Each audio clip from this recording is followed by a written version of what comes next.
I want to welcome those who are on time and introduce myself. I'm Professor Camille Baker, and I will be chairing this webinar this evening. And just to give you a quick background on myself, I am the Senior Tutor of Digital Direction, a master's program at the Royal College of Art in London, and also Professor of Interactive and Immersive Arts there. I'm an artist, researcher, curator, sometimes performer, and have been most recently working in extended reality with performative bent, but primarily involving VR, installation, and haptics. And we'll get more into the details of these things as we go along. But I wanted to introduce our main event and our main participants tonight. And they are, of course, Denise Doyle, whose book we're celebrating and launching tonight. And Dr. Denise Doyle has over 20 years of experience researching the impact of emerging technologies on practices across a diverse range of creative fields as both a practitioner and a theorist. And her research interests focus on embodied experiences, virtual and extended reality phenomenology, and digital narratives. She is principal editor of the Journal of Virtual Creativity, published by Intellect, and visiting professor at Ontario College of Art and Design University in Canada. And she is currently reader in digital media at University of Wolverhampton. And also joining us is Dr. Jacquelyn Ford Morie, and she also did the foreword for the book. And Dr. Jacquelyn Ford Morie is a pioneering virtual reality artist who developed some of the earliest techniques to deliver emotional VR experiences. With advanced degrees in both fine art and computer science, she has been at the edge of technology advances since the 1980s. In 1999, Morie helped start the USC Institute for Creative Technologies in Los Angeles and served as senior research scientist on many innovative projects using VR, AI, and virtual worlds. Her bespoke virtual ecosystem for NASA, Sensible, was shown to mitigate problems such as sensory deprivation, social isolation for future astronauts. Her company, All These Worlds, consults and builds immersive environments for a wide variety of clients. So just to give a little overview today, so we're going to follow a fairly structured pathway through the event, but hopefully also make it comfortable and conversational at the same time. We will cover some really important initial questions and I will ask Denise some critical questions about the book. We will cover some themes that are in the book and have conversations around those themes. And then we'll see where it takes us. Near the end, we will have some questions that you can ask. And at the same time as some of these conversations are going on, I will also put links in the chat for people to follow up with for future exploration of your own. And of course, in a moment, I will put the link to the book itself so that you can all have a quick look. So, shall we dive right in, ladies? Let's do it. So we're going to go straight in, Denise, and ask you, why did you decide to write this book? What were your initial motivations? Well, thanks, Camille, for the introduction as well. I guess it's, I was doing a lot of different projects over the last 20 years, and I was having lots of different ideas around arts and new technologies. And I think about 5 years ago, I thought, well, really, it would be really important to try and bring all of those ideas together into a kind of coherent whole in a way, and see if the ideas that I had would have some kind of impact within the field itself. So I think I mentioned in the foreword of the book or in the introduction that I really wasn't that interested in technology, through my youth. And it was really when I came to see Prospero's books in 1991 by Peter Greenaway that really sort of fired my imagination about new technologies. And of course, when I was watching Prospero's books, I didn't realize that Greenaway had been using the Quantel paint box system, which was, I think, really, really expensive at the time. But I was, you know, the way he, if anybody's seen the book, the way he kind of brings to life those illustrations. And I was just like, just incredibly amazed by, you know, for example, a frog illustration just sort of morphing into a kind of 3D frog and scuttling off the side of the page. And I was, yeah, really, really fascinated by that. It really stayed with me. And in the kind of mid-90s, I had friends in Cologne, and I spent quite a lot of time there. And somebody I knew was at the Cologne School of Media Arts, and at that time it was being run by or led by Siegfried Jelinski, who was a media archaeologist, really interesting writer and thinker around net space. And whenever I was in Cologne, I would go to the library and look at all the CD-ROMs there because I didn't really have access to anything like that in the UK. And I don't know if anybody remembers Ceremony of Innocence by Peter Gabriel's company. I absolutely loved that as a kind of interactive narrative. I spent hours playing it and, you know, engaging with it. So that really it kind of fired my interest in what artists were doing with the new technologies. And then sort of fast forward 10 years, and when I was doing my PhD at Smart Lab, I think the significance of embodiment and embodied experience really came through meeting Susan Cazell, who was a research fellow at Smart Lab at that time. And she was running workshops with us, looking at the relationship between the body and technology and phenomenology. And I think that, you know, I'm sort of picking like real moments in time that kind of brought my ideas together, because up until then, I'd sort of been really uncomfortable about this idea of the intellect and the mind being separated from the body. And, you know, what Susan was really saying that, well, it was all integrated. And this was actually how I experienced the world, that I thought through my body. I never saw the separation. And I think that was intellectually a real liberation for me. And I think that really happened at Smart Lab.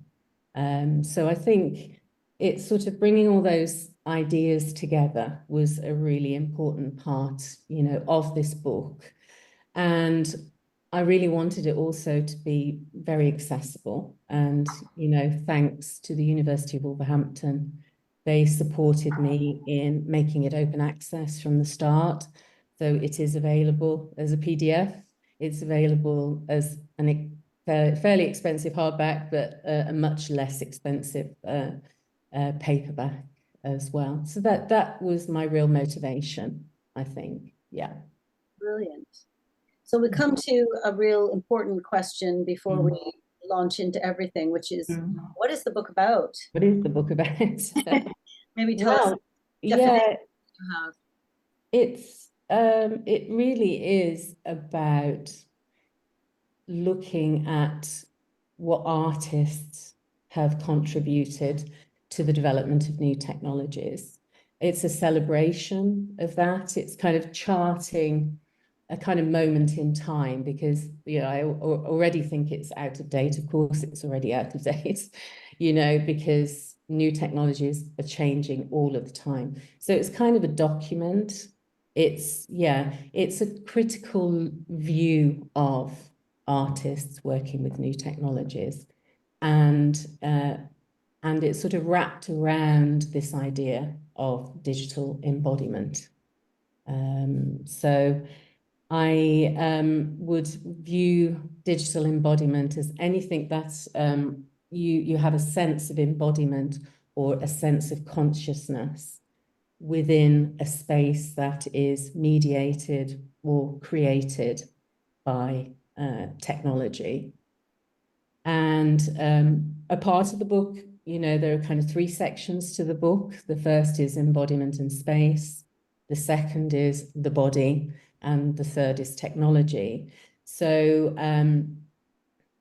in the first chapter, I do look a lot at embodiment. And in the second, I look at really what the imagination is doing and the relationship between the imagination and embodiment. And this was sort of a real sort of the main focus of my PhD research originally. But I was sort of, by around 2019, 2020, I'd really started to think, well, there are a number of different bodies that we inhabit, or a number of different senses of consciousness that we have within these spaces. And we'll perhaps go in detail into those different types of bodies. But is that also those sort of different sets of technologies that, you know, I thought, well, I'd sort of separate them out into virtual reality, into virtual worlds, and then perhaps something much more mixed, and mixed reality, extended reality as well. So that's the kind of structure of the book. There obviously has been a lot of writing around embodiment and also digital embodiment. You know, there are books such as Susan Broadhurst's Digital Bodies, or obviously Susan Cazel's Closer as well. But I didn't really think that anybody had sort of really brought all of those different things together into one place. So that is essentially what the book is about. Great.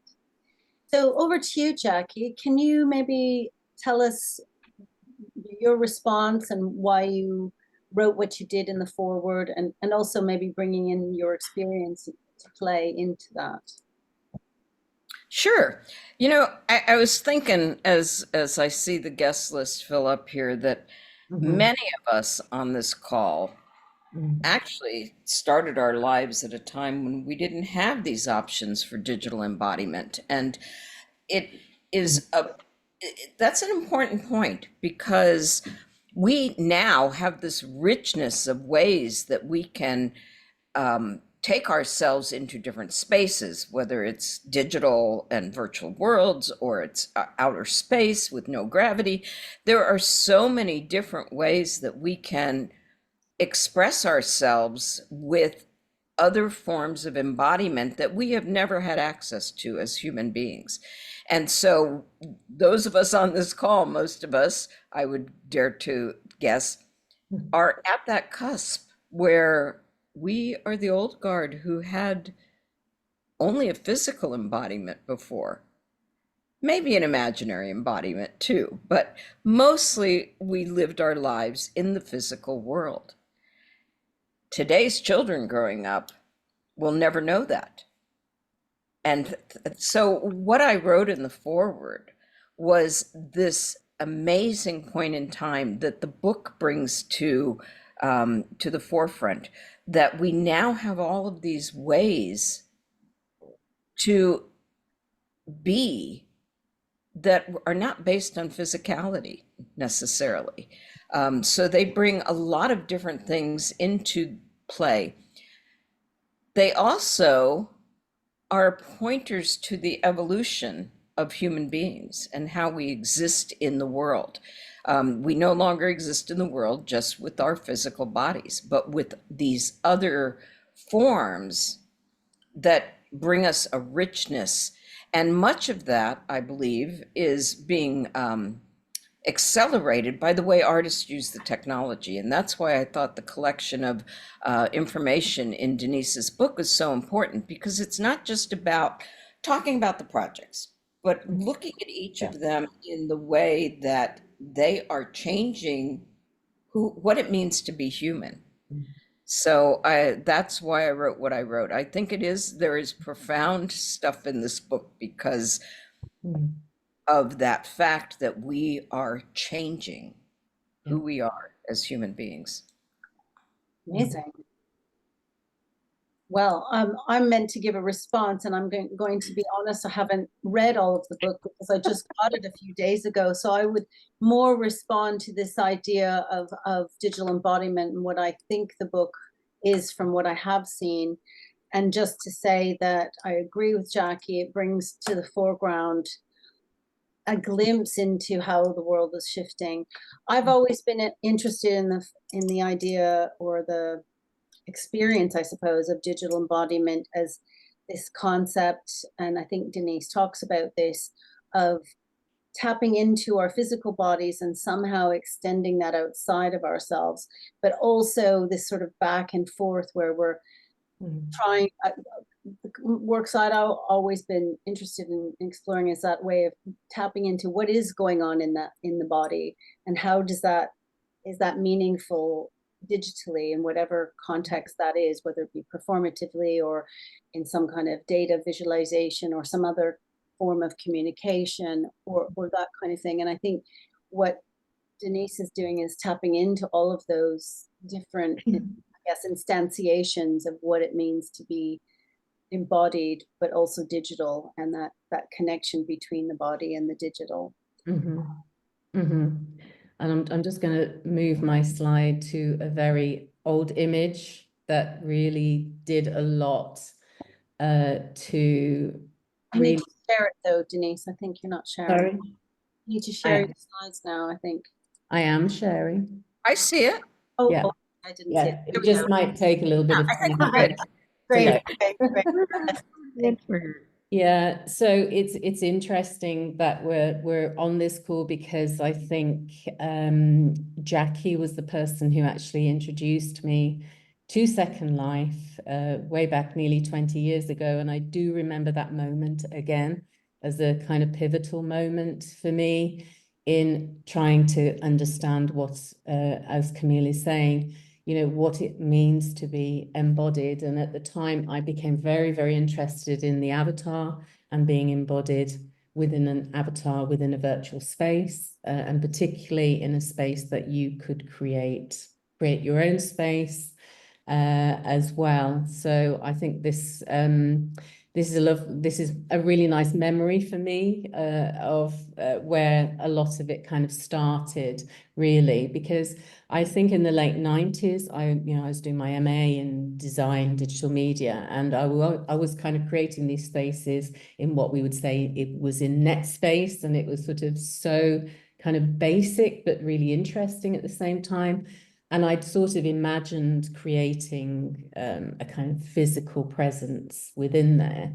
But at that time, it was kind of really, really very limited. So I think it was a really big step to do the kind of work that I was doing within Second Life at that time, which was very much around performative practice, imagining I was these characters in these spaces. And I think at that time it was really interesting. There was a lot of debate around, was it virtual? Was it real? Was there, what was happening in virtual space? Was it actually real? This, I think we've moved on from. We do accept that anything that happens in virtual space is absolutely real. So I think that's been an interesting shift, I think, in the last 15 years. I think I write, talk about David Chalmers, his book on reality plus virtual worlds and the issues or problems with philosophy. And, he kind of talks about virtual, like a real virtual reality, that it's, so we get all kind of a bit tongue-tied with this terminology, but I think we have come to agree that at the very least. Jackie, I don't know what you think about that. Well, the idea is what is real? What is reality? And reality is what affects us as an individual, whether, you know, it's our body, our consciousness, or that amalgamation of those things together. And so what we have proven over the last, you know, 30, 40 years of living in digital realms as well as physical realms is that this stuff does affect us. It changes us. It makes new neural pathways. It allows us to be with other people. It gives us so many more opportunities for living that lived experience. So if that's the definition of real, that it truly affects us, then of course, how could it be anything but real? The virtual the word virtual has always been a bit of a conundrum because it is too easily dismissed as not important.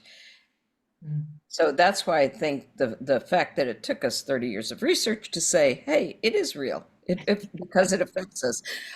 It may have been a little overkill, but now that we're all agreed, we can move forward with that. I often have this discussion with my students. I try to give kind of a mini philosophy lesson. Let's describe what is reality. let's just talk about what does it mean to be real. And it's always fascinating to me what comes up, you know, because people do struggle. They struggle to, because once you start to ask them that question and they hadn't really examined it very deeply, for very long. So then we get into what is virtual. If you have difficulty describing what is real, then how do you describe what is virtual? And so it becomes a really exciting conversation, and you know, you can see their minds sort of turning and thinking about it. I mean, I guess we should now talk. I put in the chat that we're going to cover some themes. So maybe we can start looking at some of your slides, Denise, and cover some of those themes. Yeah. So yeah, I think it was originally the book was going to have this sort of concept of hybridity embedded a little bit more within it. In the end, it became a kind of thread or something a little bit playful that I wanted to try and use within the book itself. And I think Donna Haraway obviously is, you know, a perfect starting point for this sort of idea of the hybrid body and this idea of a chimera, a kind of hybrid creature. And when I was writing the chapter 5 on the hybrid body, you know, I had to return to Haraway and to Stellark, who we'll talk about, you know, in a moment. And, you know, when I reread the Cyborg Manifesto, I was just incredibly struck by the writing within it, you know, and, you know, really thinking about it, we have been cyborgs for such a long time. And we are, yeah, we're the combination of machine and organism, and we have been for some time. And I love this quote around the cyborg is our ontology. It's the condensed reality of both imagination and material reality. And I really like that kind of notion of that sort of even within taking the imagination and the material, that is in itself a kind of hybrid form. So just as an example of a couple of the works that we kind of talked about, well, of course, Stellark kind of says that, you know, the body is obsolete, and perhaps I wasn't really too attentive of what he said when I've sort of looked at Stellark previously, but kind of trying to write the hybrid body chapter, I really did kind of really engage much more in what Stellark was kind of doing and talking about in terms of how, you know, yes, the body was obsolete, but, you know, as humans, we've always been extended and expanded, and, you know, that's who we are. in many ways. So Stella kindly let me have some of his images to use in the book. And, we've got here the walking head robot where it's sort of inert in an exhibition space until someone enters it. And the robot then does a little dance for the audience, when they arrive. And when I look at this, I don't know, I quite like it, this strange robot from almost 20 years ago. I don't know what anybody thinks. His work also is interesting in other works as well. The one I saw him perform in Vancouver in I don't know, 2004 or something, was the one where he had him sort of self connected to the internet through electrodes. Can't remember the name of it.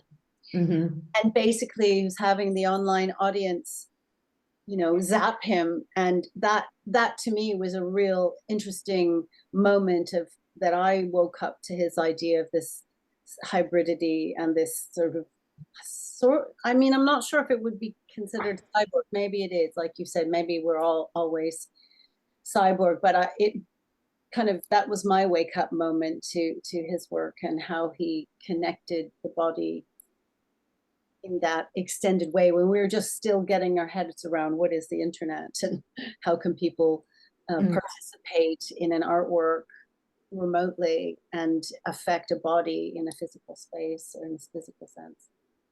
And the one he did much earlier than that, which was controlling the prosthetic third arm from his stomach muscles and the laser light from his head. I mean, that was the first performance I ever saw him do, and I was just blown away because he really took the physicality of that cyborg thing to a new level where it was totally integrated with him, and he could write with 3 hands at once. It was just crazy.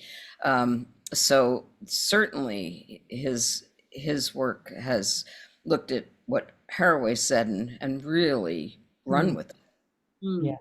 Yeah. And the other image you see here is from a project called Delicatessen, and this is work by Catarina de Souza, who works with her artist mother to develop these kind of collaborative projects where they share the starting point of an avatar and then invite people to kind of change, develop the identities of these avatars, and then they kind of get returned to the kind of shared collaboration, and then people can then go away and embody these avatars as well. So I really like the way it's quite a simple concept, but also, it might challenge our Western view of identity where you let go of your identity as such or your representation within that virtual space and really start and kind of play with it collaboratively as well. You can think of that as we are the sum of, everything coming into us. So it's not that much different to have people add to an avatar and then be able to inhabit that avatar because, what you get from your mother, your friends, your teachers, all of that stuff is added on to who you are in the core and become part of you. So I think this is a perfect illustration of that. Yeah, it's a really nice show of process of that. And I think that's, it's really, really nice. So, shall we go on to? Definitely. Oh, I want to say one more thing about the hybrid thing. So, you've got some great examples here, and in the book, of course, in the mid to late 80s, certainly when virtual reality was coming up and becoming something people were hearing about, you had interesting spokespeople for it, like Jaron Lanier, who came up with that actual term, virtual reality. And one of the things his early company was doing was providing avatars for people, especially if you were in with another person, which is when you need an avatar so that the other person can see who you are projecting yourself to be. But in one of his pronouncements, he said, you know, you could be a lobster in VR. And then he turned to Anne Lasko-Harville, who was there at VPL, and said, can you make us a lobster? And that led her to go down a real big rabbit hole of what does it mean to be a lobster? And, you know, what is lobster neurology? And how am I going to get all those appendages to be controllable by a human being projecting as a lobster avatar? And her solution was fairly elegant. She said most things people think of with lobsters are the big claw. So the big claw became the main appendage that a person being a lobster in virtual reality would control. And those kinds of questions had not really come up before. And so I think in terms of hybridity, we not only are thinking about, oh, just jumping into an avatar, but what's different about that avatar that is not part of our normal human conception of what experience is, and how do we deal with that? How do we provide those connections to the person that is doing that virtual lived experience? Yeah, excellent. So shall we address this one? Yeah, that fits very nicely into this whole idea of digital bodies as well. And I've just got a few examples which kind of pulls together, you know, the section on the body. And I'm going to go back into Second Life again and give the example of Joe Delap's work of when he did. I did interview him many years ago, and he really was not interested in Second Life until he had this sort of idea of somebody said to him he had some kind of Gandhi complex through other work that he was doing. And he had this idea of, well, you know, in Second Life, you can be anything you want to be. And then it sort of, it went from there. And he created the Magandhi Chakrabarti avatar and did a whole series of projects. One being doing a kind of in-world march to Dandi, which sort of reenacted Gandhi's protest march to the British salt tax at that time. And this is of when he was jailed after the march, and this was a durational piece. And I do remember going with my avatar to meet or see Gandhi in his jail many years ago. And also Joe did some kind of materialization work as well. And you can see in the inset, this was at the Golden Thread Gallery in Belfast in 2009. And you can see in the distance is my avatar that I kind of did some materialization work as well. And if you know Joe's work, you'll know that he also did a cardboard Gandhi, which was the same size as Michelangelo's David. So he did all sorts of kind of work around the body at that time, which I thought was quite interesting. Now,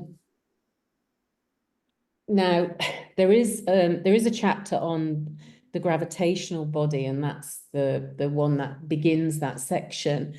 And I was, you know, alongside the kind of research I was doing around the virtual, I was just really intrigued by how artists were engaging in gravity, thinking about gravity, this incredible force that, you know, we just not aware of enough.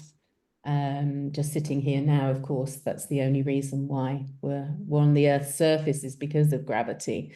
But artists kind of really play with that idea a lot. And I came across the work of Arts Catalyst in the early 2000s, where they charted a couple of zero gravity flights in Russia. And you can see here is one of the projects that they had was called Zero Genie by Jem Finder and Ansuman Biswas. And obviously this shot is that kind of perfect moment.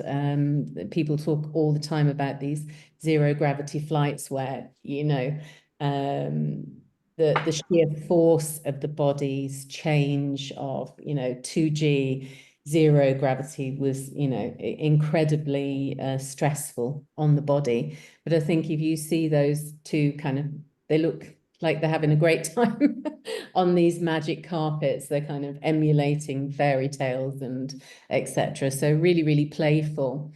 But in the inset is actually Susan Cazel's work from Ghosts and Astronauts from 1997. And I didn't realize that she'd done that work until I was reading Steve Dixon's digital performance in 2007. And Susan and I, we had quite big discussions and various sort of activities around this whole idea of gravity. And she did some really interesting work and did a talk on the Sisters of Gravity. And yeah, really, really interesting project.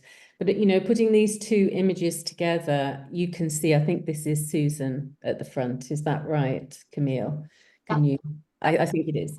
And this was kind of a telematic performance across two different sites within London. But if you just look at her body, you know, hanging in gravity compared to those two bodies, the two genies, I think it's really, yeah, really interesting to think about what's happening to us even when we're in virtual space and a kind of in dual spaces, that gravity is always happening to us at the same time. I just want to add a little anecdote as well, because Susan Cazel was my supervisor when I was doing my master's in Vancouver. And what she did is she actually got us into harnesses as one of our classes. We all had to experience zero gravity and try to balance. Connect it, and she had a camera, webcams, and so on. So she really took that one step further, like exploring this idea: what does the body feel like in zero gravity in teaching. So when was that, Camille? What year was that? Was that must have been later, 2001 or 2002. Okay, interesting. And you know, another thing that strikes me as being relevant here is the one thing that most everybody who got into Second Life said that they enjoyed most was flying. Because you felt like you had no gravity anymore. Your point of view had no gravity. So you may have been sitting in a chair or whatever, but your mind was free to fly. And almost everybody said that they appreciated that more than anything else in Second Life. Interesting. I think it was, I do remember doing a presentation at Wolverhampton, actually with the staff, when I just got into Second Life. And I remember just lifting up my avatar just to say, and this is what you can do. And there was like a collective gasp, which seems so amazing now. but yeah, so I agree. It was a great feature. And I must admit, I notice in Roblox now, with my daughter being in Roblox watching, and I was saying, well, can't you just fly, you know? But no, they've got to kind of walk across the space. Oh no, how horrible. Why have a virtual world if you cannot fly? Exactly. What's the point? Amazing. Well, shall we look at the next slide?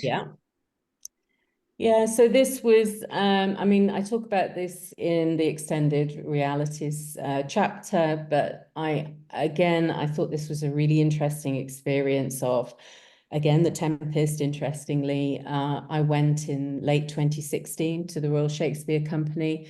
This was, I think, one of their first really big experiments with technology.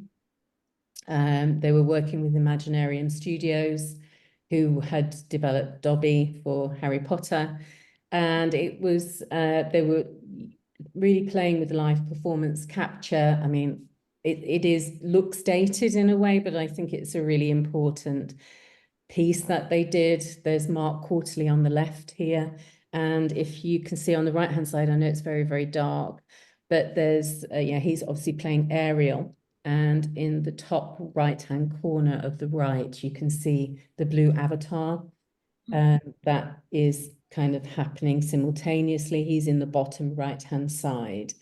It wasn't the only use of technology. You know, they were sort of doing some other really, light-based things within the piece.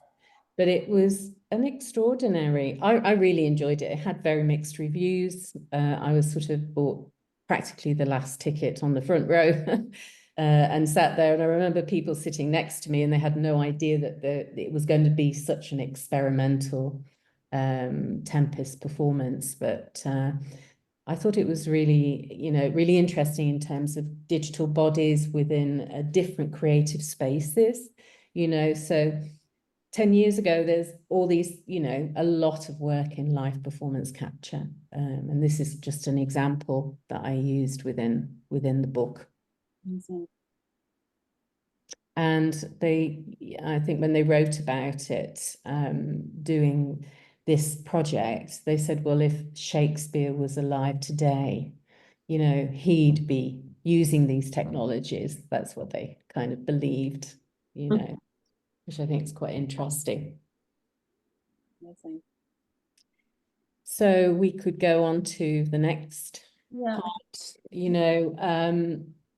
just to maybe just explain a little bit about the last section of the book. I just decided to do things chronologically. And many of these technologies, and I'm sure Jackie could attest to this, were all around at the same time, but they all kind of developed in a slightly different ways and at slightly different speeds.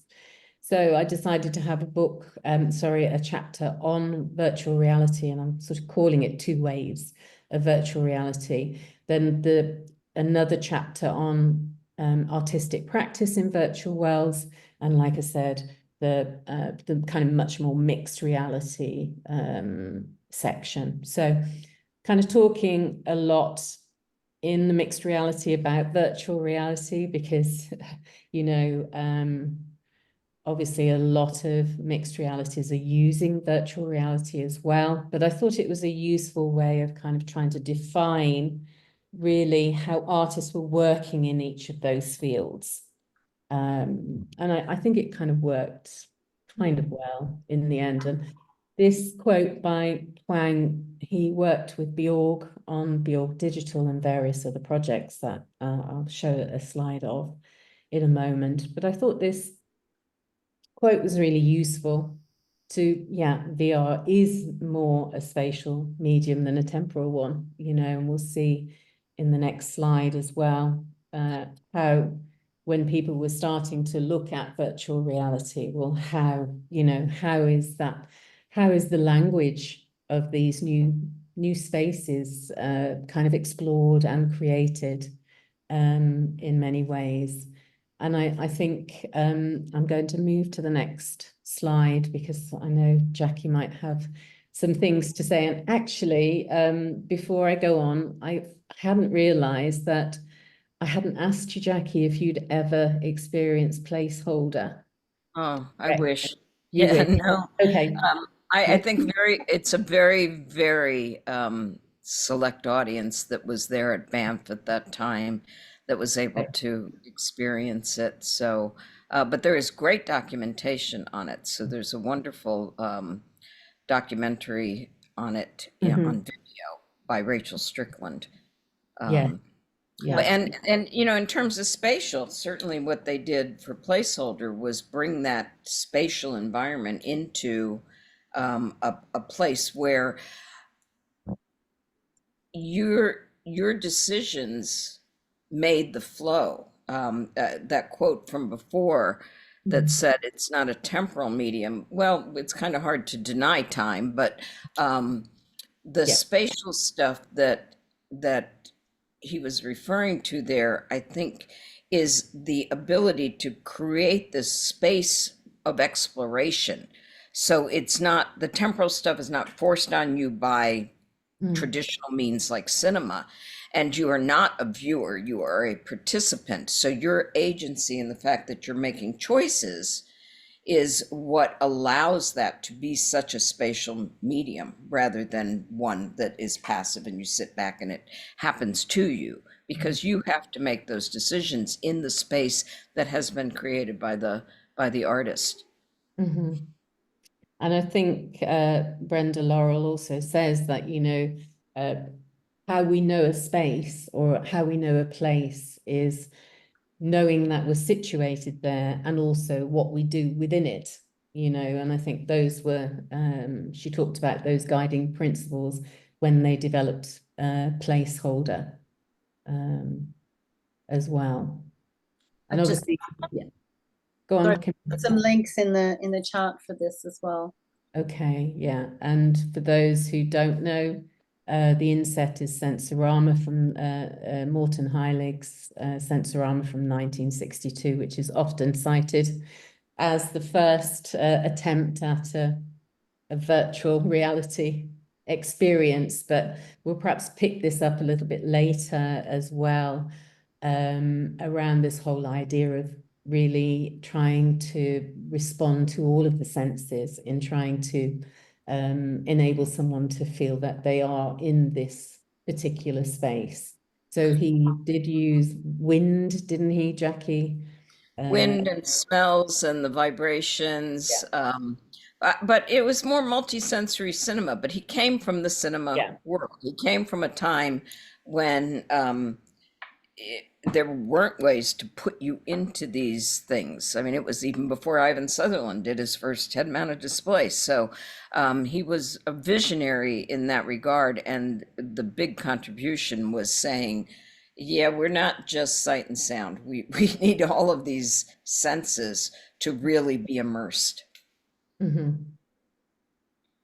I just wanted to make a comment on the spatiality element, because I know when I started trying to teach students how to make virtual reality several years ago, one of the things that I kept running up against was that they were game students, and they were used to working in this very, you know, two-dimensional flat screen-based world of trying to simulate 3 dimensions in their 3D, you know, animation tools and creation tools.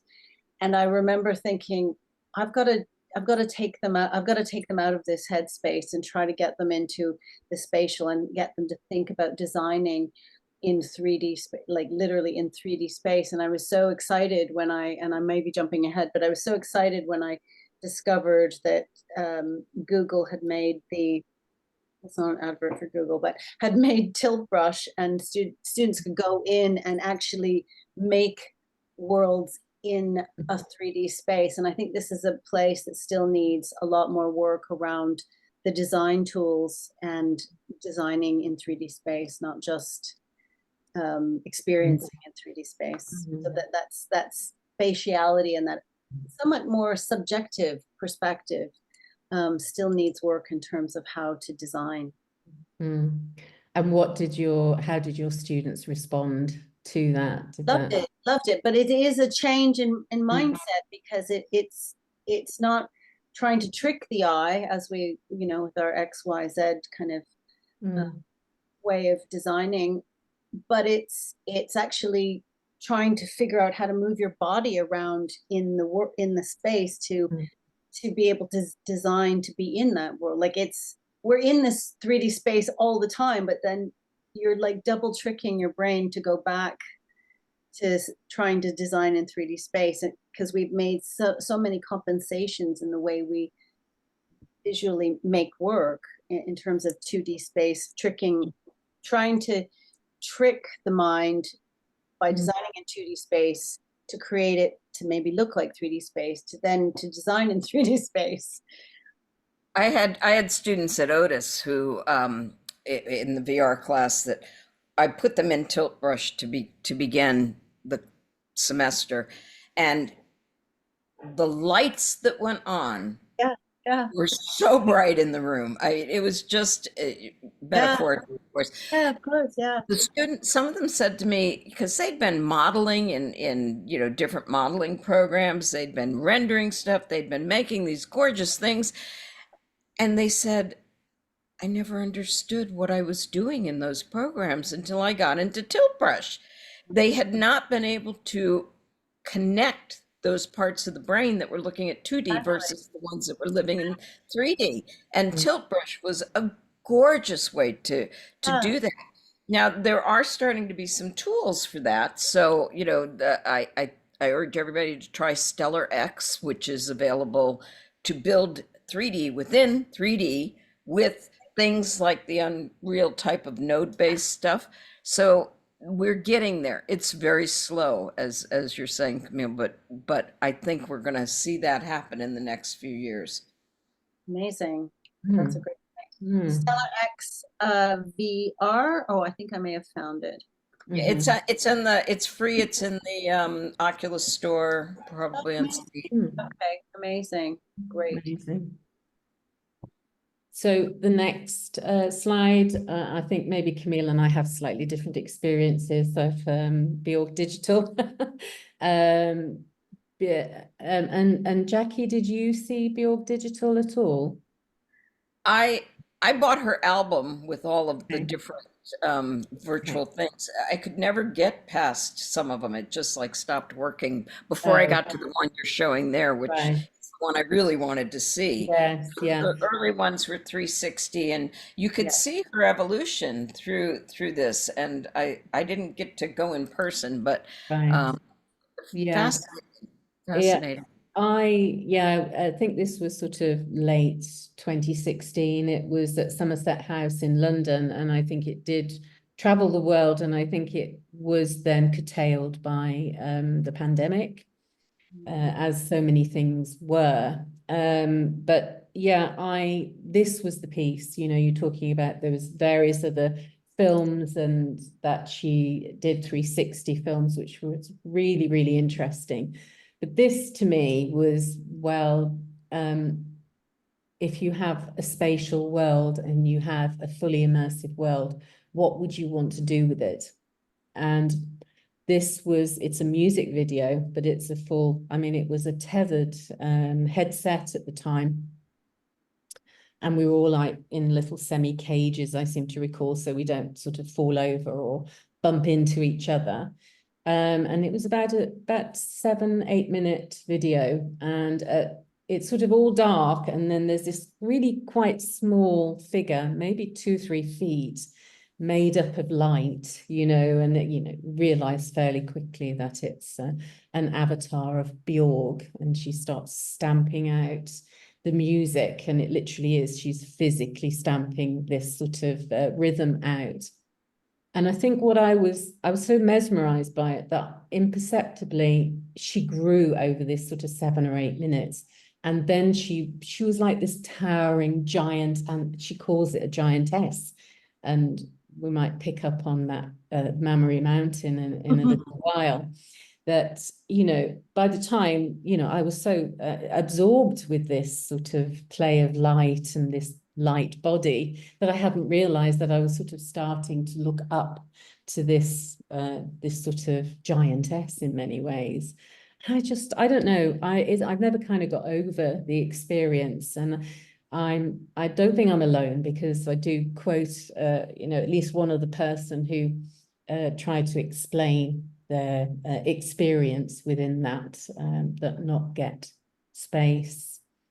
But I think, Camille, you never felt quite the same. Well, I guess I'm always, it doesn't necessarily take a lot to impress me, but I guess I suppose I felt that she was still not using the full 360 space, and so I was trying to understand why, and so I suppose I failed to grasp the significance of it in that she was pushing, pushing people to see her work in a different way, and it was quite,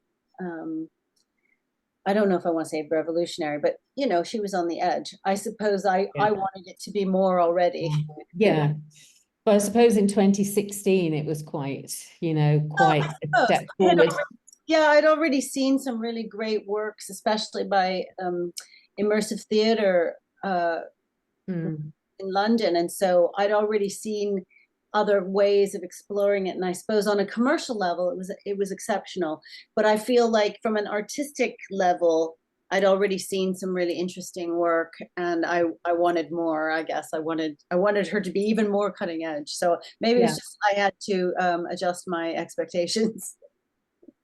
Yeah, and I don't really know what she's doing now, to be truthful. I haven't heard that she's sort of working anymore.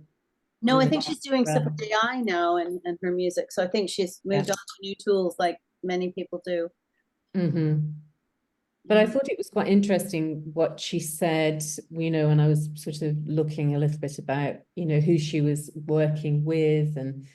And I came across, I think I put it in the, and I gave you one of the links, and I saw it this afternoon, that she was saying that, the VR space is, it's sort of very, I don't really want to say it in this way, but I'm going to say it anyway, very suited to women, female artists.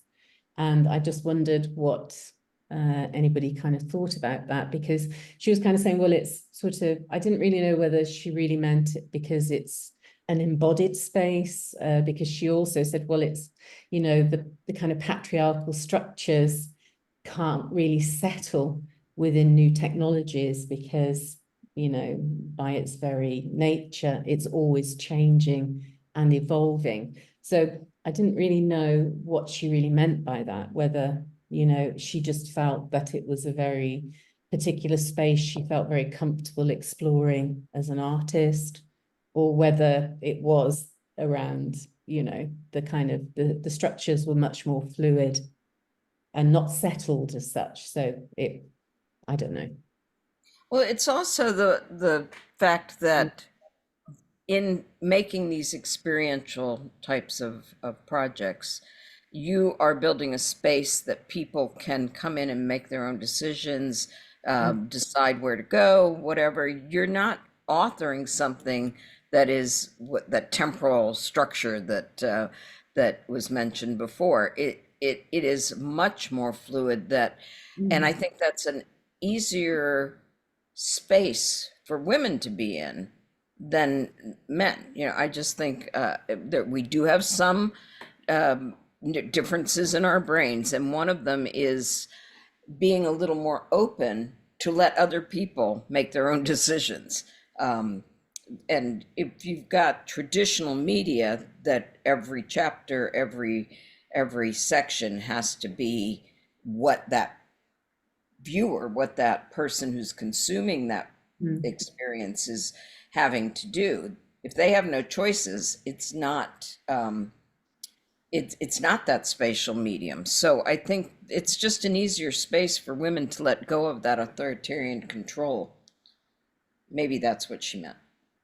I mean, I personally feel two things: that I'm able to tell more intimate stories that are very personal, and women are socialized to be, more emotional. And I don't know if I want to buy into all the gender stereotypes, but there is a socialization that maybe, as Jackie says, allows or suggests that women can be more emotional in their day-to-day communications and be more open, as you said.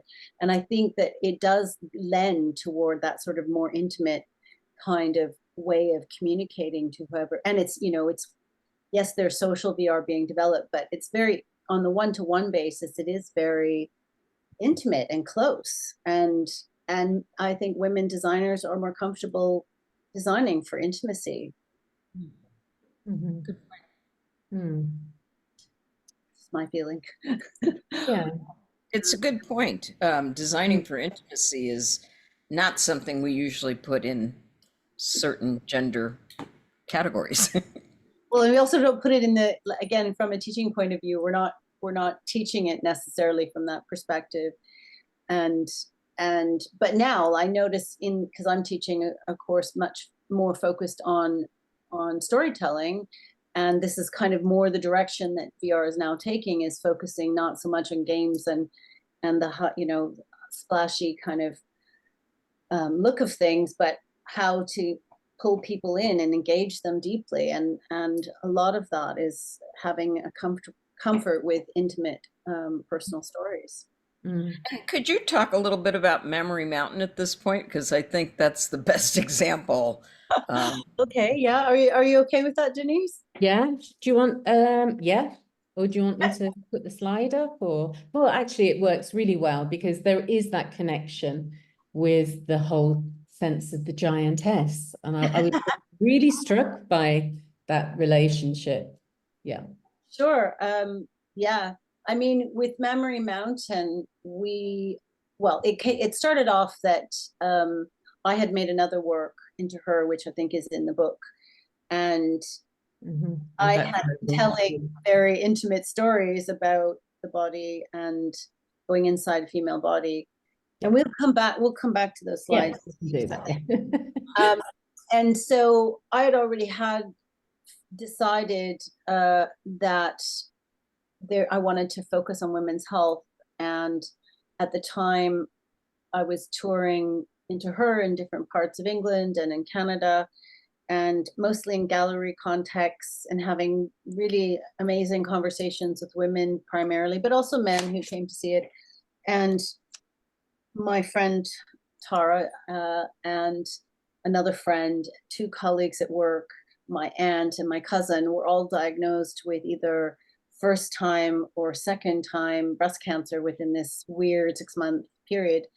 And I, just as I did with Into Her, where I was like, how do I tell a story about something that's so personal? Oh, I've been researching on VR. I think I'm going to explore VR. And I got convinced by this wonderful designer, artist, Maf J, that yes, that's the right choice. And so with Memory Mountain, after Tara was finished her cancer treatment, I asked her if she would want to talk about it and make a work about it, to explore the stuff that she and I talked about, but that a lot of other people don't necessarily talk about, which is how they're feeling and how traumatic breast cancer treatment is, or any cancer treatment, in terms of the different stages of the treatment. And they're not always the same for every person. But she agreed, and she'd been documenting her own journey anyway, through sound in particular, and poetry and drawings. And she makes these beautiful drawings, which you can kind of catch a bit of here in the center of this piece. And I I said to Maf J, is there a way you can bring in, you know, a combination of your artistic skills and Tara's amazing, very different kinds of drawings that are, you know, very much coming from a different illustrative perspective.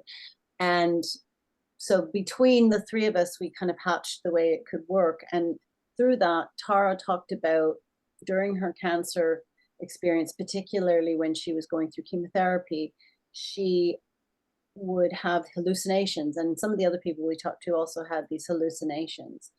And the hallucinations for her were of an alter ego, which she called the clumsy giantess, who kind of rescued her or picked her up when it was all getting too much, and she became very weak and exhausted and nauseous and everything from the chemotherapy. This alter ego would kind of help her get through the next stage. So we brought the alter ego into the work. And so there's moments when you see the clumsy giantess, and sometimes the central drawing is just meant to be the main story, which is Tara's, but we have 8 or 9 other stories in there that we edited together.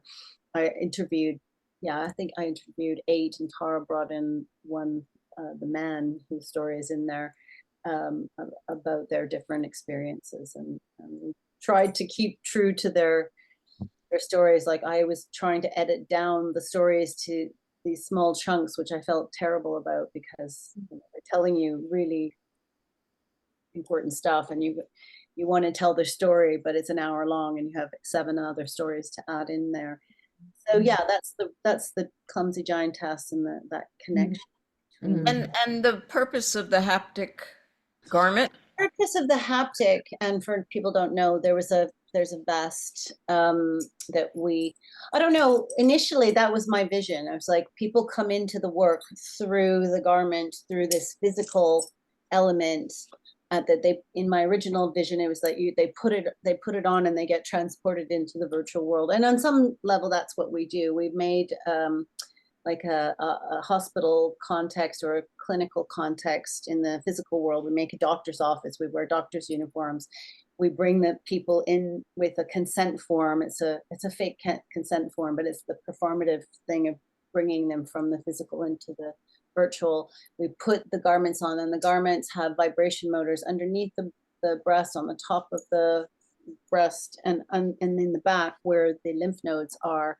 And at certain points, particularly in the more harrowing treatments like the chemotherapy and the radiotherapy, but also near the end when there's a sense of being sort of troubled and not knowing what, now that it's over, now what, that's when we bring in the vibration, and it's different patterns depending on that part of the story. And everyone we've tried it with have said it really grounds them back into the body and thinking about the breasts, and that's really the purpose of the garment, is to just make a connection back to the body.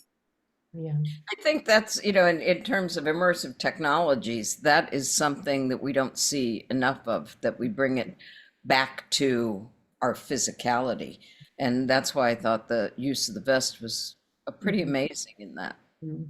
and having experienced it, it was astonishing. And in one point, I actually almost panicked, because of that kind of physicality of the vest. It made the kind of scene in the hospital like so intense. Yeah, right on the edge. There's also the sounds of the actual machines, particularly in radiotherapy. So there's some of the real kind of field recordings that Tara did from the real experiences that she had, that are also adding to that sense of kind of trepidation that people might feel with the vibration on top of it. Yeah, that piece is just such a great example of everything this book is trying to say. Yeah. And you've just come back from the Venice Immersive, Camille. We have to mention this. Okay, okay. I'm trying not to make it about me.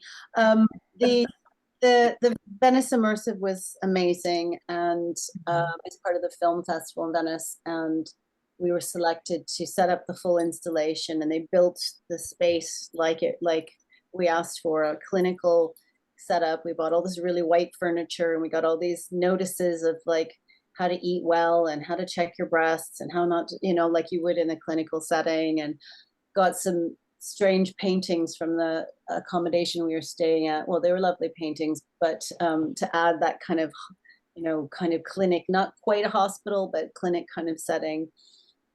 And it was 12 days, 10 hours a day, 30 people times 11 slots. It was full on, and we got a lot of people engaged with it. I think the Kent by Voices of VR will have an interview on there, because he interviewed us about the project. Yeah, it was really amazing, because it was amazing, but it was also interesting, the contrast, because we'd been showing it again in small kind of 2 shopping malls in Scotland, one disused, one active, and a high street, not quite high street, sort of high street in Doncaster, in a really kind of downtrodden area in the downtown area of Doncaster. So we had completely different kinds of people coming in there, where they were people just coming off the street, lots of older people, lots of people who'd been through breast cancer, and the contrast to going to Venice, where it's mostly media industry people and a lot more men, which was amazing. Yeah, it was a different experience, and getting a different kind of feedback, which we hadn't got before. We got I think both are incredibly valuable. Getting the average person off the street, I think in some ways was more rewarding because they've never seen VR before and they're, you know, being touched by it in a unique way. Having the media people and the industry people giving feedback was great too. It helps us with our ongoing practice, but it was just different. Yeah. Mm-hmm. I'm gonna hopefully go back Yeah, go back. the slides then, because I'm just going to try and tie that in with something that that Tara mentioned when you went to the Venice Immersive, that she was using like feathers and things to kind of add to the kind of immersive experience of Mammary Mountain. And I was talking to her because Be Another Lab like they're based in Barcelona. If you don't know them, they've been working in sort of empathy VR for many years. But the really interesting thing is that they kind of film from this kind of first person perspective. And you can see this person here, that this is how you would see it. So you kind of embodying another person's body as such, which is again slightly different to a digital body. And so they go through all sorts of ways of filming. And I was able to, when I interviewed them in Barcelona, sort of get to see how they really did that. But often it's very much about the hand coming out and another sort of person who will be holding that hand to kind of convince you that this is your body that you're seeing through this VR headset. But when they set that up for me, when I went to see them in Barcelona, I didn't realize that they had a whole set of tricks as well, like, you know, bits of perfume and feathers and different things to kind of increase your sense of embodiment within that space and within that body. And it was so interesting to hear that Tara said that you'd done that as well. So this sort of real low tech technology. While we were in Venice, we continued to experiment. We weren't finished. Yeah. So their project, Library of Ourselves, I think is really interesting. They have you know, literally, they are documenting and filming different people's stories and keeping it like a library. I think I saw this in Barcelona, actually. I was there because they were doing a residency there for some time, and I have someone I work with once in a while who also runs an mostly immersive arts organization called Esperanzera, and he does immersive residencies every year. And one of the years he brought in the Be Another Lab people to show us their latest work. I think it was this one and another one. Yeah. Jackie, have you ever seen the Be Another Lab work? No. Okay. Well, some of it, like I did get to experience Uncanny Alley, because that is a live performance piece with experience through a headset, but with a lot of live actors. It's like 90 minutes. So I did get to do that before they went to Venice. But yeah, haven't been to Venice myself. I'm missing a lot. So that kind of ties in quite nicely with this whole idea of mixed reality, because it's very, very hard to just talk about just virtual reality, because people keep wanting to add to that experience, like Be Another Lab, you know, in terms of touch or smell. And I thought we could talk a little bit in this section around that sort of mixed, extended, augmented, you know. This is an example that I use with my students quite a lot. This is an immersive animation called Nothing Happens, and it literally is about 8-9 minutes animation. And what's so interesting about it is visually very, very beautiful, but it's the way they kind of play with the audience. I think at one point, yes, you kind of really enjoy these birds, you know, on a kind of misty, feels like a cold day on the edge of this village. And then you suddenly find yourself in a point of view where you're sort of in a hole and you're kind of looking out of this hole, and everybody's looking at you, and you don't know why they're looking at you. And it's like a really disconcerting and strange experience to be part of the story, but you don't know what the story's about. I found that really, this is the kind of potential of mixed realities in some ways, that you can kind of play with the audience point of view. You can have them be part of the story, or you can, and we'll see in a moment how you can kind of shift their perspectives within the same story as well. So this is very visually beautiful, and this is the kind of installation of that. And you can see the video of this. You often see people holding a stone and walking on this sort of dusty space as well. Again, we'll kind of perhaps talk about the senses a little bit more as well.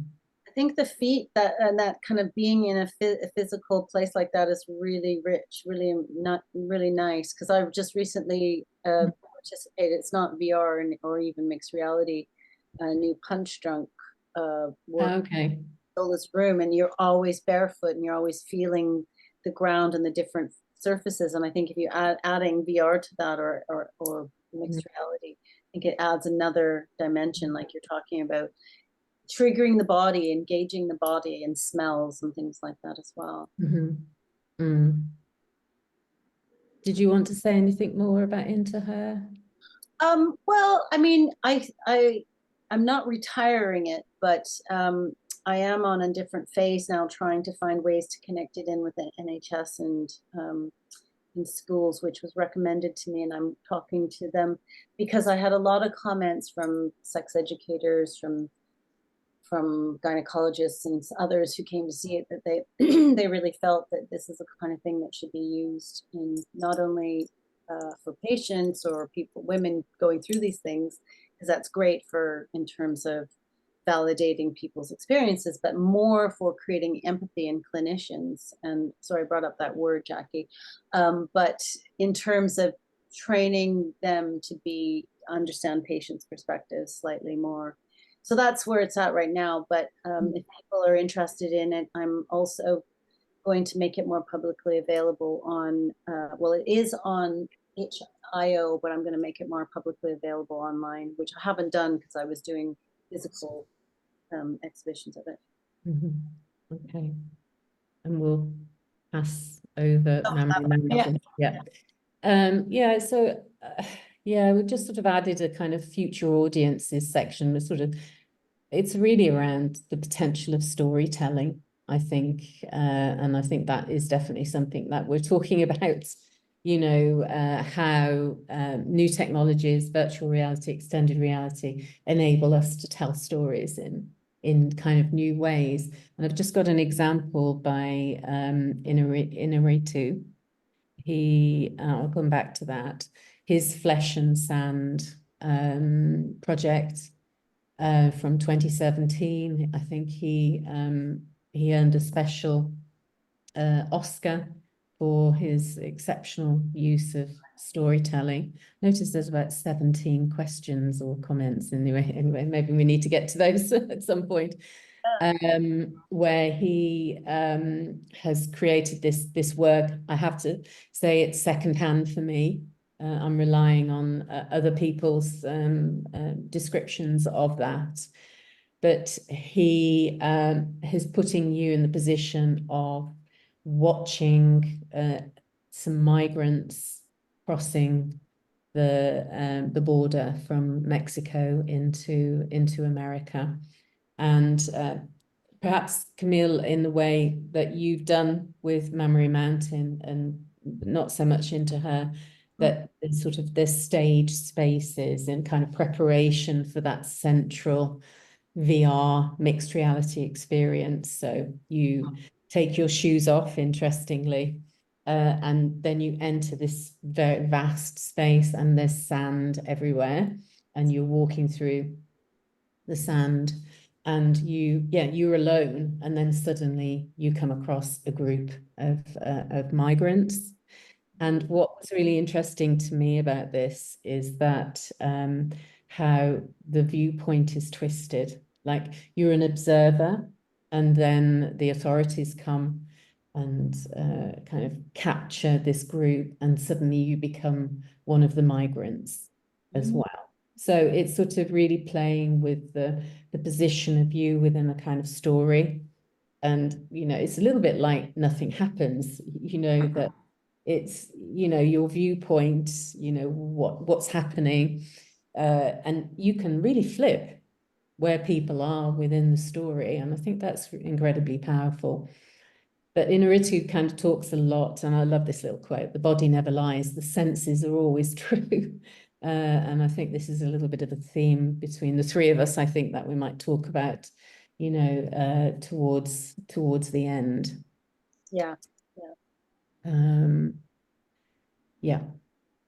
And although, Second Life audiences aren't really very large anymore, but like we call them an in-world artist, Bryn O, for Second Life. I think they continue working an awful lot within the Second Life space. But I think, again, it's about where the audience is. The audience can embody a character. They can explore the space of the story in their own time and in their own way. So again, it is temporal, but it's a different kind of temporality as well. And I think when you are thinking about mixed reality, you have to deal with that, Jackie, like you said, that letting go of, the full control, because you don't have that. You can't force anyone to look in a particular direction or do a particular thing. And I think the complexity of that kind of storytelling, future audiences, so to speak, is a, really important part of this.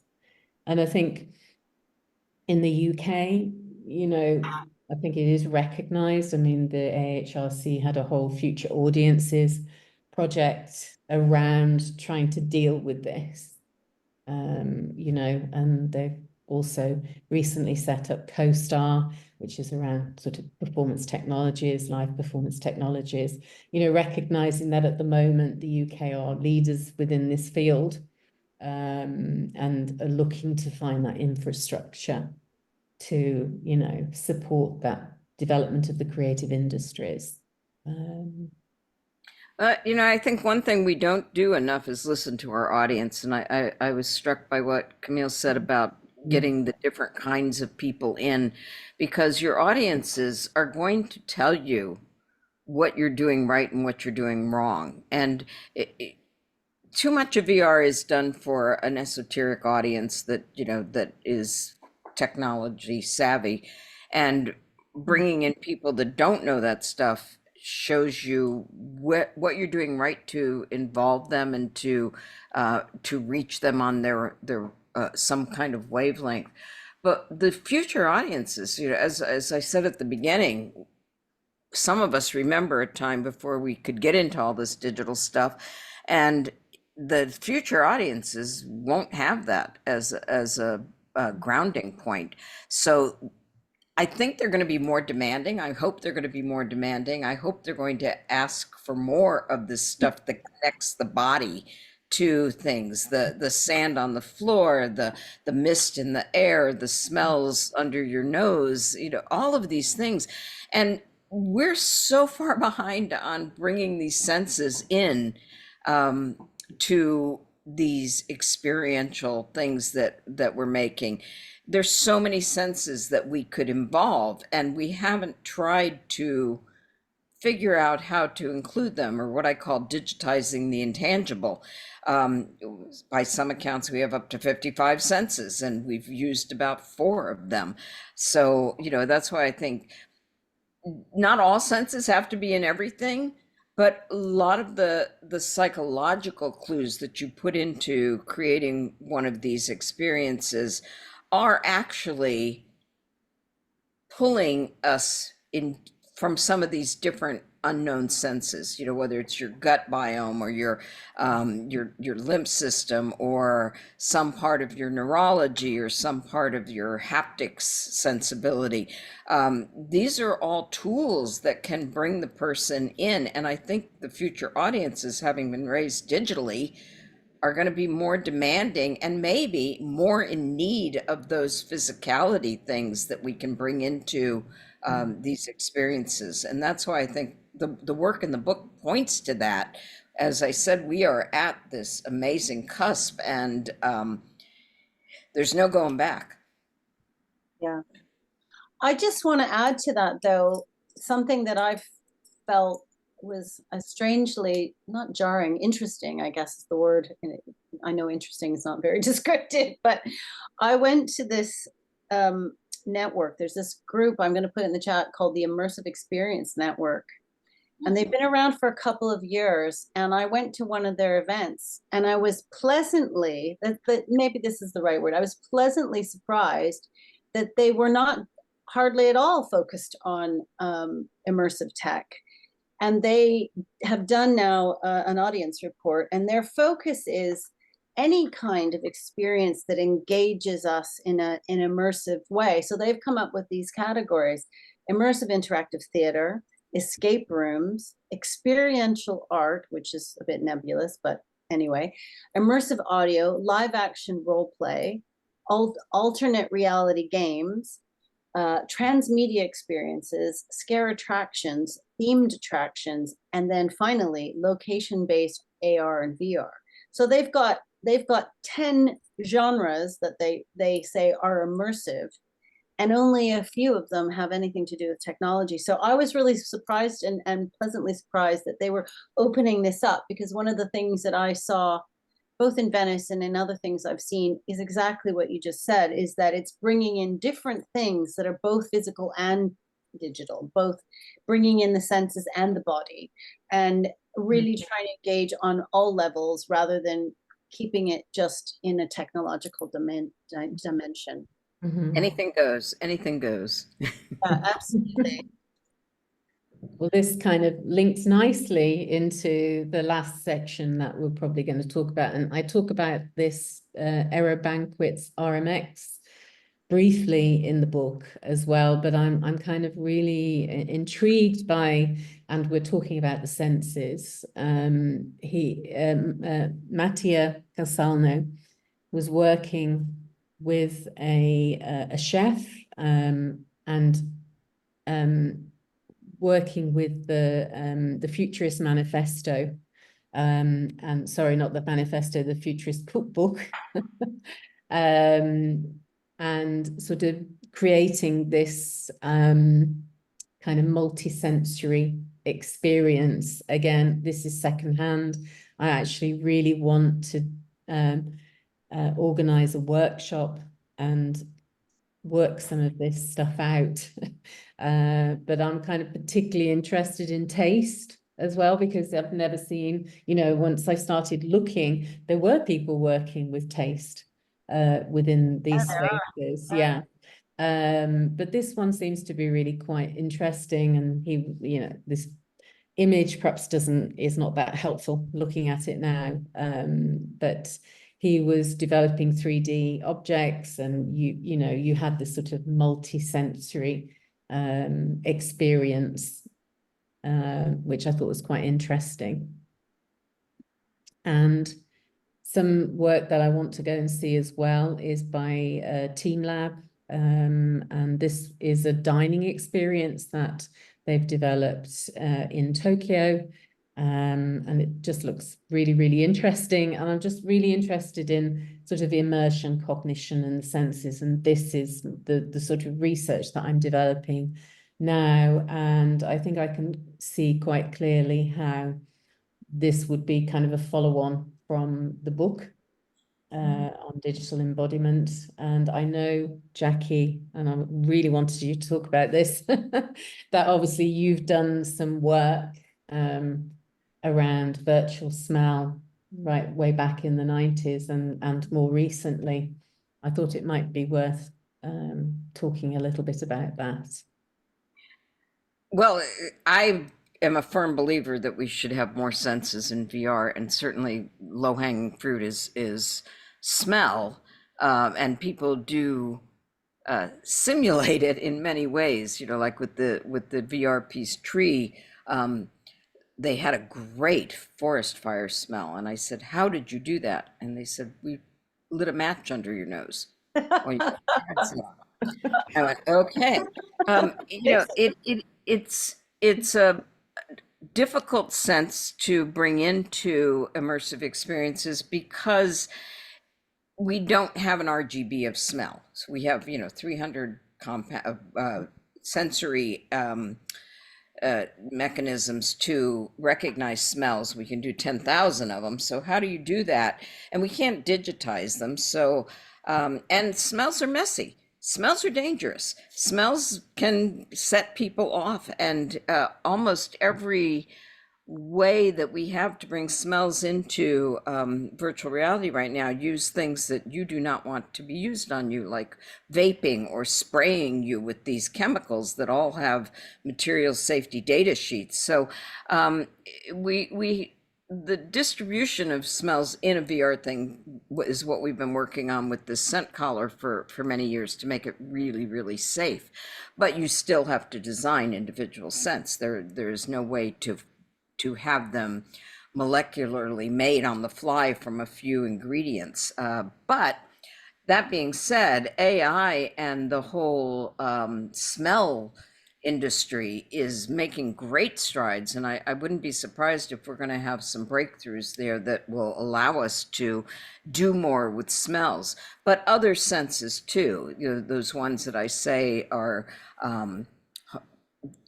intangible. So one of the things we did at the same time we did the scent collar was to have an infrasonic floor, and we played frequencies between 4 and 20 hertz. So you couldn't hear them, but you could feel them, and they affected your body. So they were very kinesthetic, and we could actually perform an entire emotional score that affected the participants exactly as we thought it was going to do, making them calmer or more agitated by having this infrasonic emotional score. Very few things have tried that, and there just more experimentation. I want more experimentation in that, in the taste, in the all kinds of sensory mechanisms that we don't even know how energies are brought into the experience, and there's so much more we could do there.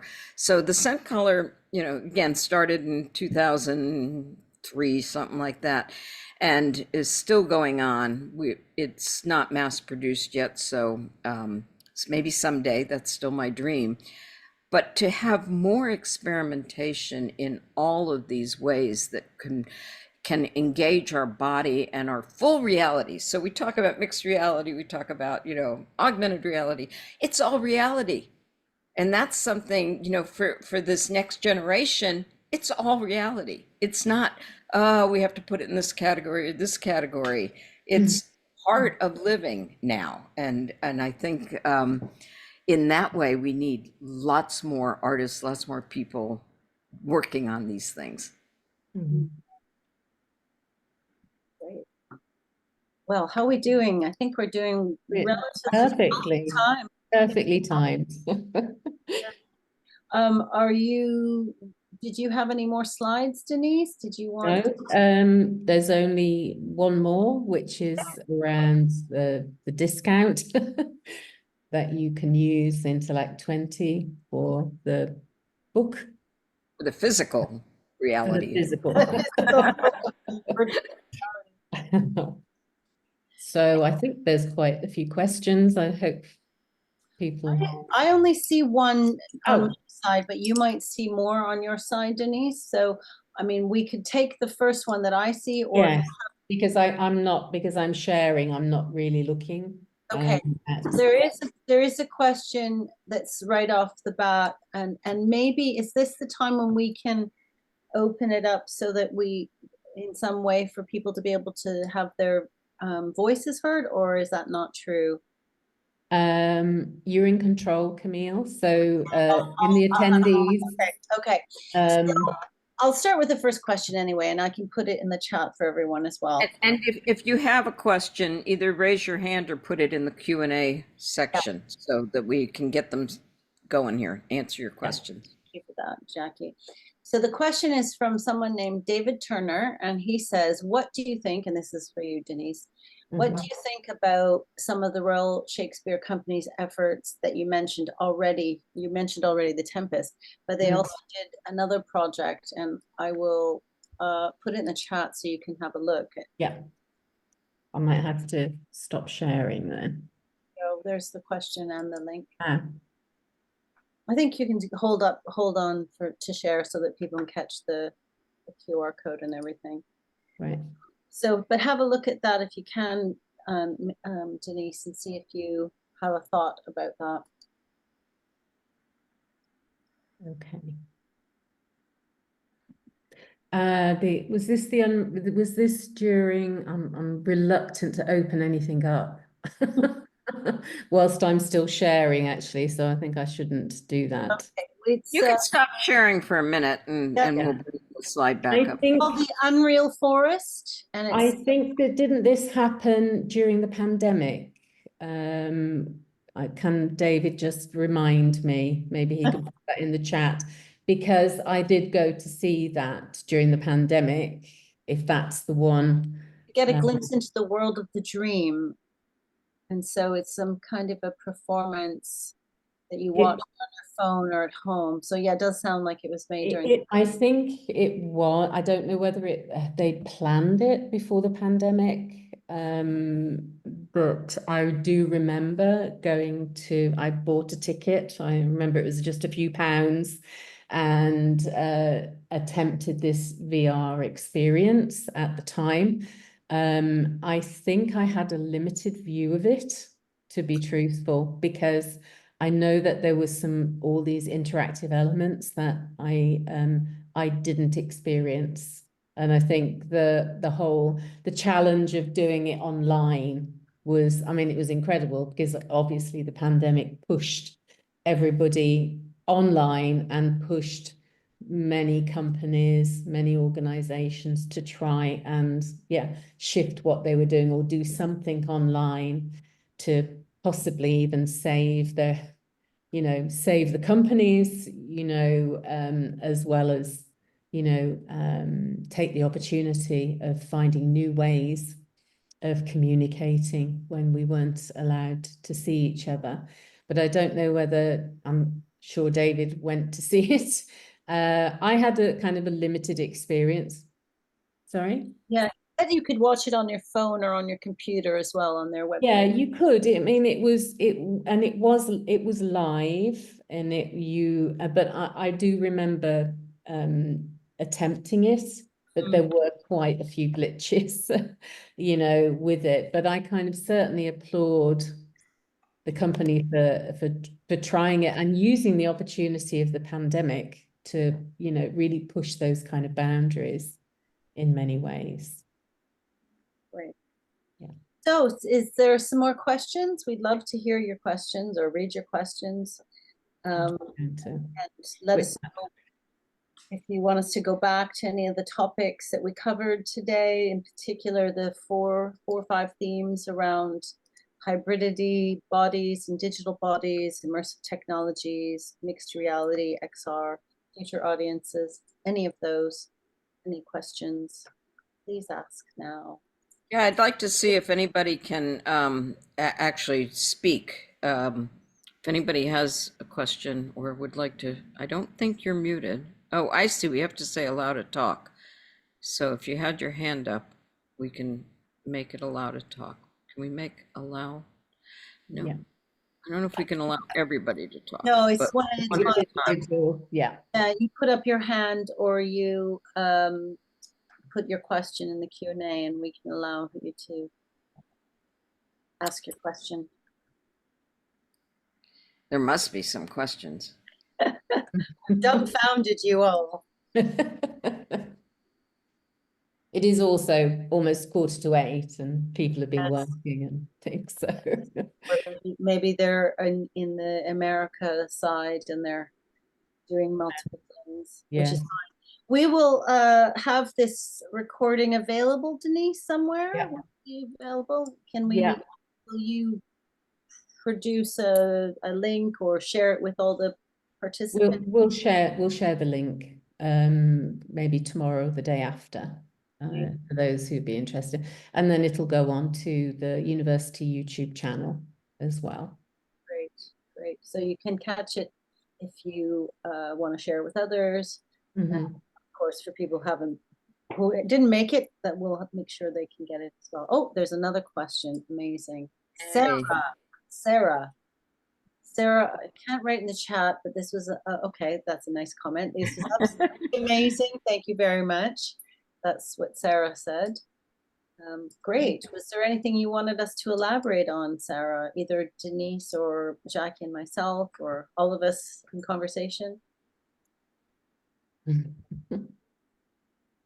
We can just keep chatting, but oh, we have another one. Actually, we have another one. Have you touched on synesthesia in your book, Denise? I've downloaded the PDF. Thank you, but not dug in deeply. Okay. I haven't actually. I haven't included anything about synesthesia at all, which is quite striking. No, I think it didn't quite sort of fit within the book at the time. Obviously, there's some really, really interesting work around synesthesia. And of course, thinking about how people experience the senses in different ways, in ways that aren't a kind of more kind of mainstream way, and how the senses are kind of mixed. Yeah, it's a really interesting area, but I don't really touch upon it. I think there's a tiny bit around something somewhere within the book, but it's not a kind of central focus. I think if I get to do the research that I want to do now, it will most certainly be part of it. He adds to his question, or cross-modality transformations, and then also says next book. Yeah. Great. And did you have anything around synesthesia you want to say, Jackie? Because this is kind of also in your ballpark. I want to encourage everybody to download this PDF and spend some good quality time with this book, because there's so much there, and it's amazing that it is open access and you guys have access to this incredible work of scholarship. So definitely do that. I think we could take the next question from Sarah. Yeah, do you want to read it?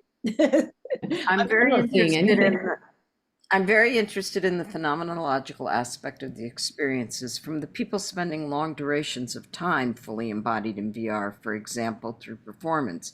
Do you have more insight into this?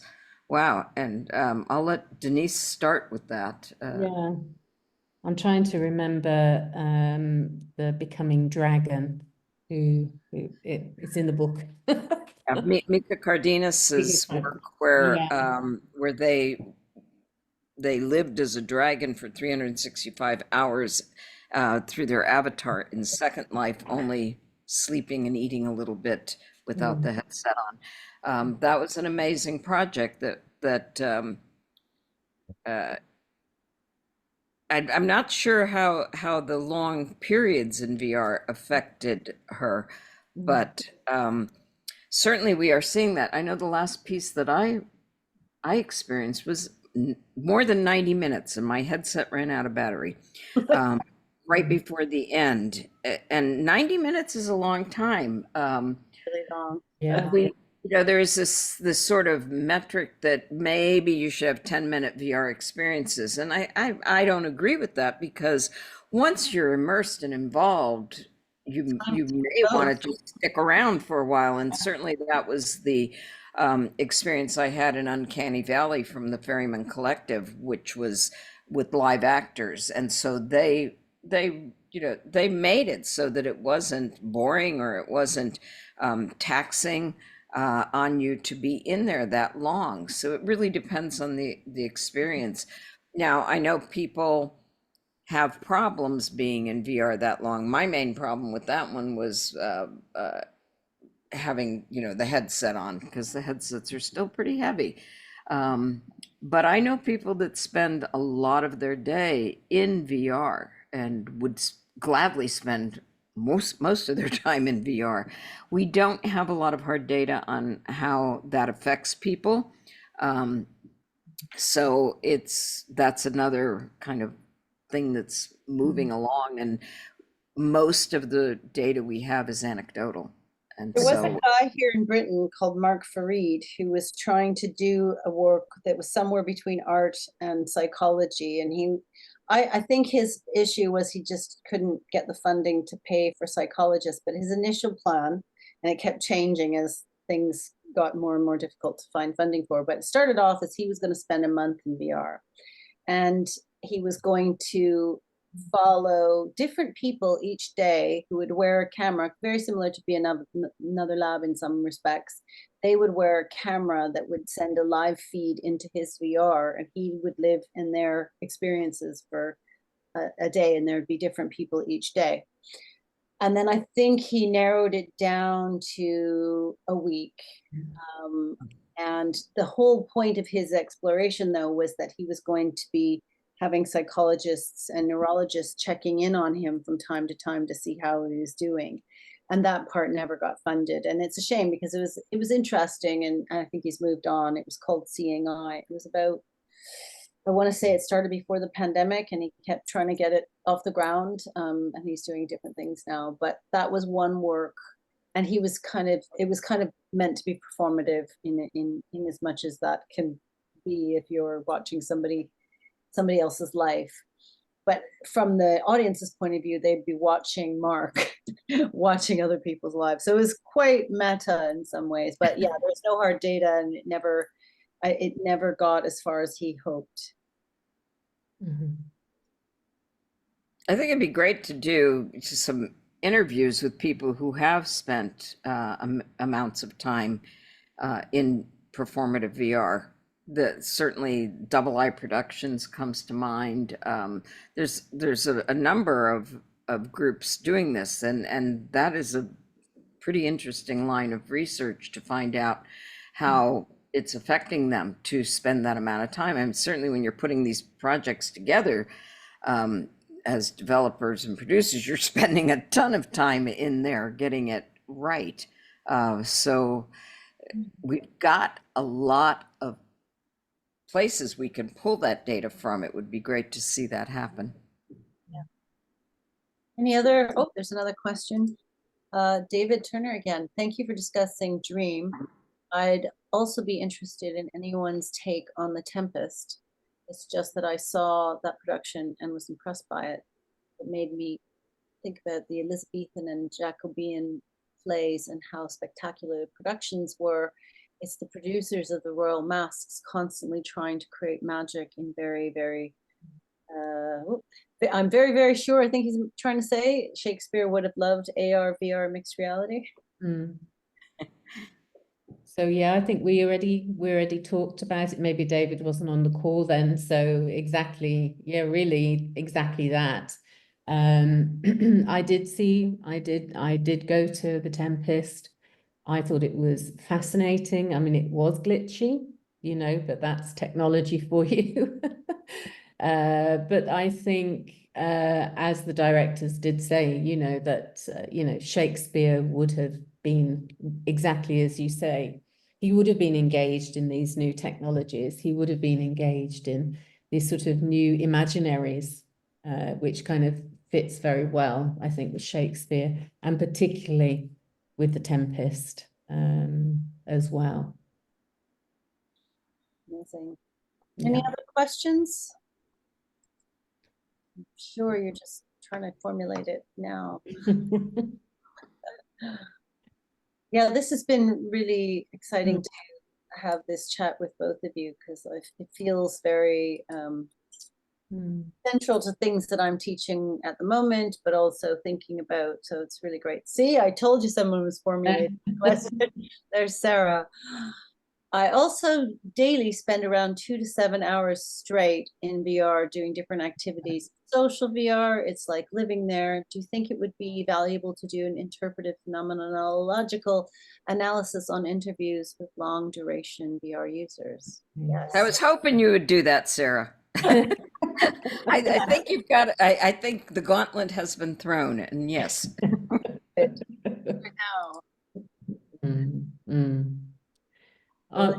Can I say thank you to both of you? Really, you know, you the perfect company for the launch of the book. I thought of you both for different reasons, and you know, it's been such a great conversation, and always is with both of you. So it's been really nice to do it in this format. Yes, really I feel very honored, Denise.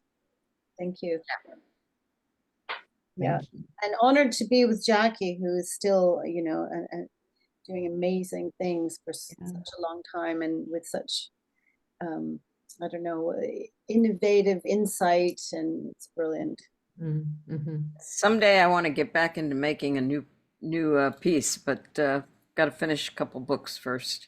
Yes. Oh, shout out to Jackie and her books. She's doing some amazing work around the history of mostly women. Is it women in VR? No, it's the stories that we haven't heard about from early VR, but it's a 2-volume history of virtual reality.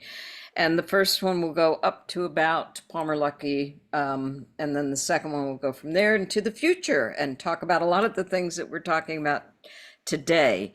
So my goal was to tell the stories of the people all around the world who have worked in this field, and especially the artists who have made such great strides that are often overlooked under the guise of, oh, well, this headset's got more pixels than that headset, but that's not the important thing. The important thing is how it affects us. And so I've interviewed a lot of people. We're going to tell stories that you haven't heard before, and the interviews themselves will be published online at first. So they're fairly extensive interviews with some of the early players, and more women than most people have known that have been part of it. But even people like, you know, Brenda Laurel and others who we do know about. So there will be hopefully some new stories that people will get to see what it was really like to be back in those early days for those of us who were trying to push this technology forward and to get it to where it is today, which is absolutely amazing that there's so many wonderfully creative hearts and minds focused on this, and scholars looking at it. And it's I'm like a kid in a candy store after all this time, you know, because in the beginning it was so lonely, and you know, it was all pixels and trackers, and it wasn't about the emotional effects of things. And so to see what's happening today, I feel like dreams have come true. And I love the quotes that I think I mentioned in the book with Tony Dove when she was doing her work at Banff, when she said it's like trying to create the piano to write the symphony, you know. I think it is such a great metaphor in a way. Yeah, that's what it felt happening then. Yeah. I mean, that has a long history going back to the first, you know, people making films and even of course, yeah, making their own technology in order to make their own art. So yeah, yeah. Brilliant. Well, when can we expect that, Jackie? Any ideas? Well, if the publisher has their way, the first book will be out by the end of the year, but the writing's going a little slower because of all of the interviews. So we'll see. Next year for sure, one or both will be out. Amazing. I'm looking forward to that for sure. Thank you, Denise, for writing this book. Thank you. It was a slog. Thanks. No. Yeah, it's always a slog. And thanks everyone for joining us. I think we've lost a few people, but that's okay. Yeah. It's dinner time over in the UK and maybe lunchtime in America. I don't know. Yeah. So thanks everyone for coming. Thanks for Denise for inviting Jackie and myself. And yeah, that's my 2 bits. And Monica, the video will be out, so I'll definitely post a link to the video when Denise has that ready, so you'll be able to catch what you missed from the first part. It's all fascinating stuff, so I'm glad it's recorded for posterity. Lovely. Thank you. All right. Oh, yep, we've got another thank you, a few thank yous in there. Great. Well, thank you all for sticking around for 2 hours. Yeah, amazing. Yeah. I'm going to stop sharing now. So shall we close? Yeah. All right. Thank you, everyone. We will Bye. stop. Bye.